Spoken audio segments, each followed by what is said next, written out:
கேட்கல இந்த முக்கியமான விஷயங்கள் வெளியால் வந்துட மாட்டாலே இவர் பயப்படுறாரு, அவ்வளோதான். இதில் உங்களுக்கு விருப்பமாக உங்களுடைய கம்ப்ளைண்ட்டை வந்து பாராளுமன்றத்தில் போடுறது உங்களுக்கு விருப்பமா? ஃபுல்லாக படிச்சுட்டு அதுக்கு ஷோர்ட் நோட்ஸ் எடுக்கிறத உங்களாம் கட்டிக்கலாம் தெரியும்.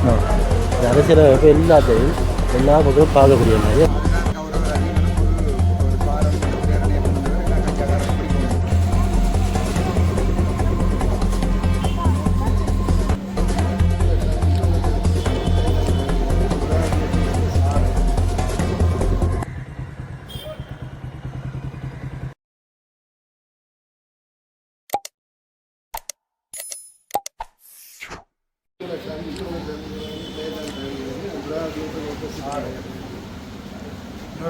சப்போர்ட் பண்ணுங்க.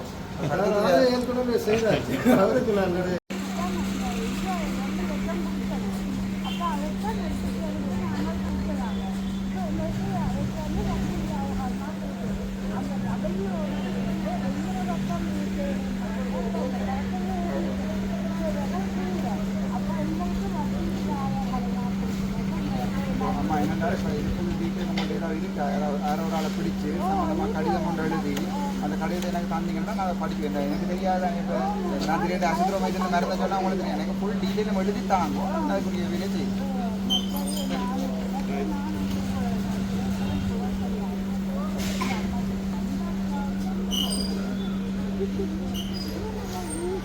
இதை பிடிக்கிறதுக்கு காசு, ரிலீஸ் பண்ணுறதுக்கு காசு. அதுதான் கௌரவ ரஜீவனும் ஒரு பாராளுமன்ற பிரேரணையை கொண்டு வந்தவர் எல்லா கஞ்சாக்காரரையும் பிடிக்கணும்.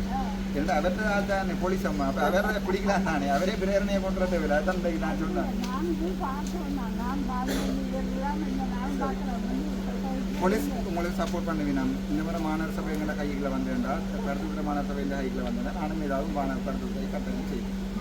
சரியா?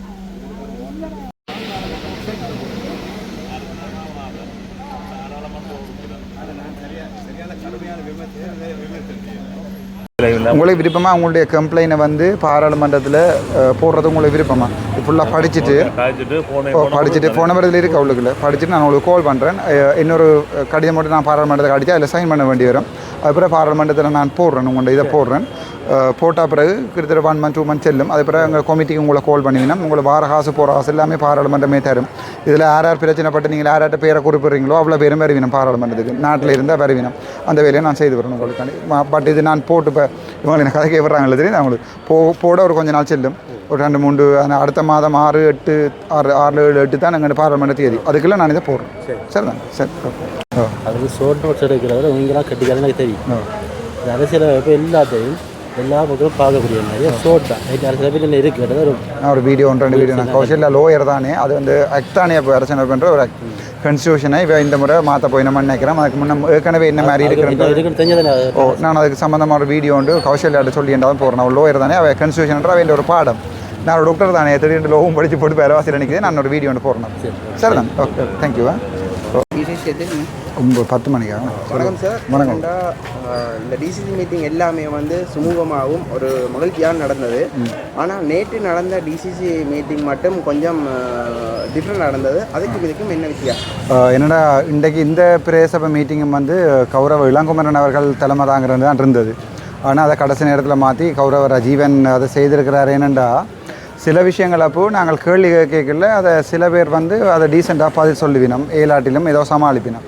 சில பேருக்கு வந்து பதில் தெரியாட்டி அது ஒரு சும்மா கத்தி குளறி அப்படியான வேலையை செய்வினோம்மா. நேற்றைய தினம் வந்து அந்த மீட்டிங்கில் வந்து என்ன நடந்ததுன்னு சொன்னால், நான் கேட்ட கேள்வியில் வந்து கௌரவ ரஜீவனோ அல்லது யாரோ ஒரு அரசாங்க உத்தியரோ பதில் சொல்லியிருப்பினோம். ஆனால் அதில் இளங்குமரன் திடீரெண்டு கத்தி குளறி தான் அதை நிப்பாட்டினவர். அது என்பிபி அரசாங்கத்துக்கும் விளங்கிட்டு போடுறதுக்கு இளங்குமரனை விட்ட பிரச்சனை உண்டு. அதால் அவர்கள் திருப்பி இன்றைக்கு கௌரவ ரஜீவனை போட்டிருக்கணும். அது மாதிரி அடுத்தடுத்த டிசிசி மீட்டிங்லையும் அப்படி அவர்கள் கொஞ்சம் டீசெண்டான ஆக்களை போடுவாரெல்லாம் இருந்தால் ஸ்மூத்தாக நடக்கும். நாங்கள் வரது சனத்துக்காண்டி தானே இப்போ, அதால் பிரச்சனை இல்லை. இப்போ அடுத்த டிசிசி மீட்டிங்கில் என்ன முக்கியமான முடிவுகள் எடுக்கப்பட்டது? முக்கியமாக இப்போ எல்லா இடமே இருக்கிற பிரச்சனைகள் வந்து இங்கே வாங்கும்.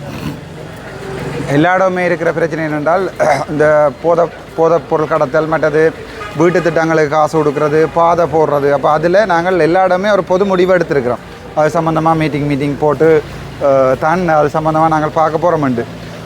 அப்படியான மற்ற பெரிய சபையில் எடுக்கப்பட்ட அதே முடிவுகள் தான் இங்கேயும் எடுக்கப்பட்டது. சில விடயங்களை நாங்கள் சொல்லிக்கல கௌரவர் ரஜீவன் அவர்களால் அதுகளை விளங்கி கொள்ளையிலும் அவர் சொல்கிற சரி சில பெண்டே பார்த்தீங்கன்னா தெரியும் பிஎம்சியுக்கு காசு இல்லை பிரைமரி மெடிக்கல் யூனிட்டுக்கு வந்து அதாவது ஆரம்ப சுகாதார பிரிவுக்கு காசு இல்லை நான் ரஜீவன்கிட்ட உரத்தை சொல்லிக்கலாம் ரஜீவன் பொறுங்கோ அது முக்கியமாக நாங்கள் கொடுக்க வேண்டிய ஆசனைக்கு ரஜீவனால் அதை ஏற்றுக்கொள்ள இருக்கும் ஆனால் இளங்குமரன் போன்ற ஆக்கள் வந்து நான் நினைக்கிறேன் ஒரு என்ன சொல்கிறது கொஞ்சம் பல வேணும் எப்படி டீசெண்டாக ஒரு டிசிசி மீட்டிங்கில் பிஹேவ் பண்ணுறேன் என்றால் பாராளுமன்றத்துக்கு வாரையில் பாராளுமன்றத்துலேயும் கதைக்கிறீங்களா அவர் கொஞ்சம் என்ன சொல்கிறது ஒரு பாராளுமன்ற உறுப்பினராக தான் நடிக்க வேணும்னு நினைக்கிறேன் ஆனால் கௌரவ ரஜீவன் அவர்கள் கொஞ்சம் தெளிஞ்சிட்டார் என்னென்றால் அவருக்கு தெரியும் என்னுடைய கேள்விகளுக்குரிய முக்கியத்துவம் அவருக்கு தெரியும் நினைக்கிறேன் அவரை அதை உணர்ந்து செயற்படுவார்னு நினைக்கிறேன் அவரில் எந்த தனிப்பட்ட கோபம் இல்லை யார்லேயும் எந்த தனிப்பட்ட கோபம் இல்லை நாங்கள் மக்களுக்காக ஒரு விஷயம் சரியாக நடக்குதா இல்லையான்னு மட்டும்தான் பார்க்குறோம் அவ்வளோதான் இப்போ மொத்தத்தில் யாழ்ப்பாணத்துக்கு போடக்கூடிய ரோட்டுக்கான நிதி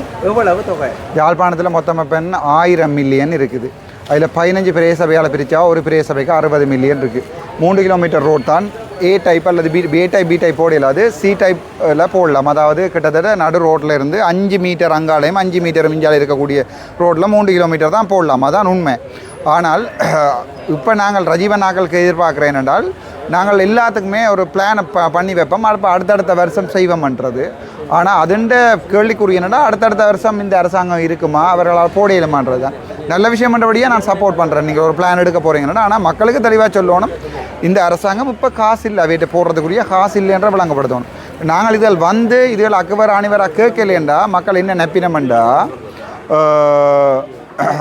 அதாவது இந்த இப்படியானதுக்கெல்லாம் அரசாங்கத்திட்ட கொள்ள ஒல்லையாக காசு இருக்குது வடக்கு மாதத்துக்கு அனுப்பியிருக்கணும் ஆகவே இந்த அரசாங்கம் இருந்துட்டா நாங்கள் தொடர்ந்தும் எங்கள்கிட்ட அபிவிருத்தி நடக்கும்ன்றதை மக்கள் முட்டாள்தனமாக இவர்களுடைய கதையை நம்புவார்கள் அதால் தான் நான் தெளிவாக சொல்லியிருக்கிறேன் 3 கிலோமீட்டருக்கு தான் பாதை இருக்குது காசு இருக்குது மிச்சம் அடுத்தடுத்த வருஷம் இந்தியன் தினம் கூட நீங்கள் பார்த்துருப்பீங்க கௌரவ ரஜீவன் சொல்லியிருக்கிறார் கொஞ்சம் காசு தான் எங்கள்கிட்ட இருக்குது அடுத்த வருஷத்துக்குரிய பிளானை தான் ட்ரை பண்ணுறோம் அது தேர்தல் நோக்காக கொண்டாடி அமைக்கப்பட்ட இந்த டிசிசி மீட்டிங்கள்ன்ற உண்மைத்தன்மையை வெளிப்படுத்தியிருக்கிறேன் அவ்வளவுதான் மொத்தத்தில் வந்து ஒரு பிரதேச செயலத்துக்கு வந்து 3 கிலோமீட்டர் மட்டும் தான் ரோட்டு போடலாம் அவ்வளோதான் போடலாம் அப்போ அவ்வளோதான் 66 மில்லியன் இருக்கு வரும் அப்படி நான் சும்மா ஒரு அதை விட குறையத்தான் வரும் 66 மில்லியன் வரும் அதில் 3 கிலோமீட்டர் தான் போடலாம் அதை விட ஏ டைப் பி டைப் போடுறாண்டா 1.5 கிலோமீட்டர் தான் போடலாம் அதை விட காசு இல்லை அரசாங்கத்தில் காசு இல்லை அதான் உண்மை அடுத்தடுத்த வேறுங்களில் போடையிலுமெண்டா நல்ல விஷயம் அடுத்தது நாங்கள் இப்போ பட்ஜெட்டில் வந்து 5000 மில்லியன் தாரணுன்னு சொல்லி ஒரு வசனம் இருந்தவொன்னே தரப்போகிறது இல்லை அதை நின்று அடிபட்டு இன்னொரு 2 மாதம் போக எவ்வளோ வீதம் நீங்கள் ஃபிசிக்கலாக ப்ரோக்ரஸ் பண்ணிக்கிங்க இந்த ரோட் போட்டிருக்கிறீங்கன்றது இது தரப்பு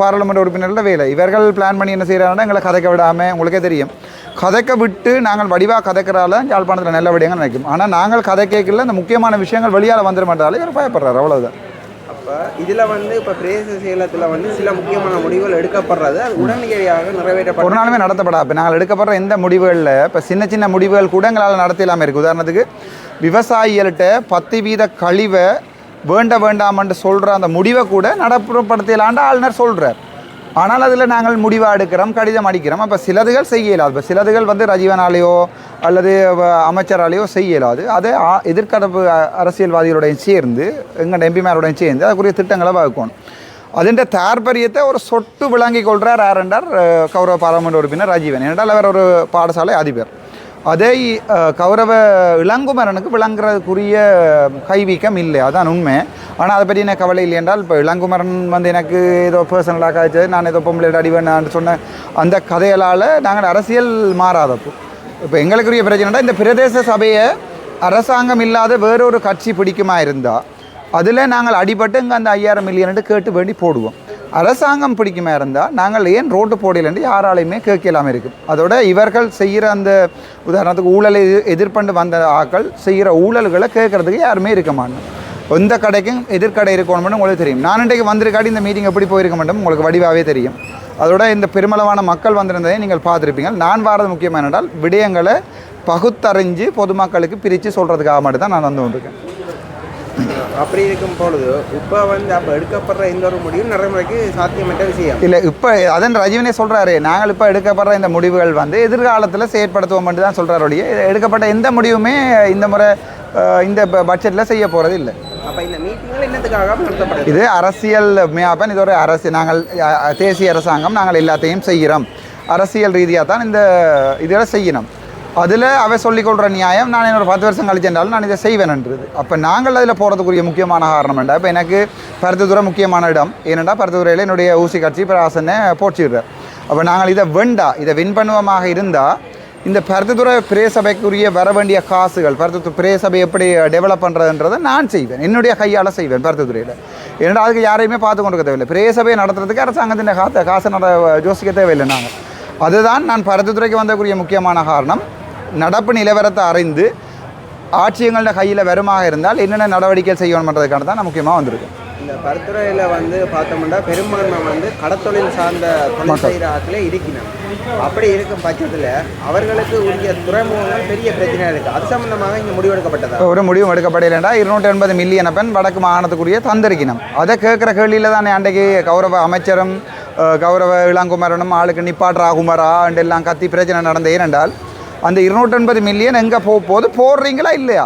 போடுறேன்டா ஓமன்ட்டு சொல்லுங்கொண்டு கேட்டதுக்கு. அப்படி இல்லாட்டி 500 மில்லியனை கொண்டு போய் நீங்கள் குறியாட்டுவான போடுறீங்களா, இங்கே இருந்து காசு வேண்டக்கூடிய கேட்டதுக்குரிய பதில் கேட்ட கேள்விக்கு பதில தெரியாமல் கத்திருக்கின்ற வடக்கு மாநிலத்தில் முக்கியமாக பருத்தித்துறையை பொறுத்த வரைக்கும் இருக்கிற மீனவ குடும்பங்கள்ட வாழ்வாதாரத்தை இதுக்கு முக்கியமாக தையிட்டி எல்லாம் மயிலிட்டி துறைமுகத்துக்காக 200 மில்லியனும் வடக்கு மாநிலத்தில் இருக்கிற மொத்த மீனவர்களுக்காக 280 மில்லியனும் ஒதுக்கப்பட்டிருக்கு. ஒதுக்கின அவர்கள் தான் அது எங்கேண்டு கேட்டது தான் பிரச்சனை. அதால் நான் நினைக்கிறேன் அதுகள் நான் உன்னிப்பாக பார்த்து கொண்டிருக்கிறபடியாக அவர்கள் அந்த வேலையை செய்வார்கள்ன்ற ஒரு நம்பிக்கை எனக்கு இருக்குது. பார்ப்போம், இன்னொரு 1 மாதம் 2 மாதம் அதுக்குள்ள எலெக்ஷனில் ஓடி போயிடும். ஸோ அதுக்கப்புறம் இவர் செய்யலைன்றா திருப்பியும் அடிவரையில் பிரியோசனம் இல்லை. ஆனால் நான் பருத்தித்துறையை பொறுத்த வரைக்கும் எனக்கு என்னுடைய கட்சிக்கு வந்து அந்த பருத்தித்துறை நகரசபை வறுமையாக இருந்தால் ஒரு நகரசபையாவது நான் விரும்பின மாதிரி மக்கள் எதிர்பார்க்குற மாதிரி நான் அதை மாற்றி காட்டுவேன்ற எனக்கு ஒரு நம்பிக்கை இருக்குது. நன்றி உங்கள் கருத்துக்கள். தேங்க்யூ.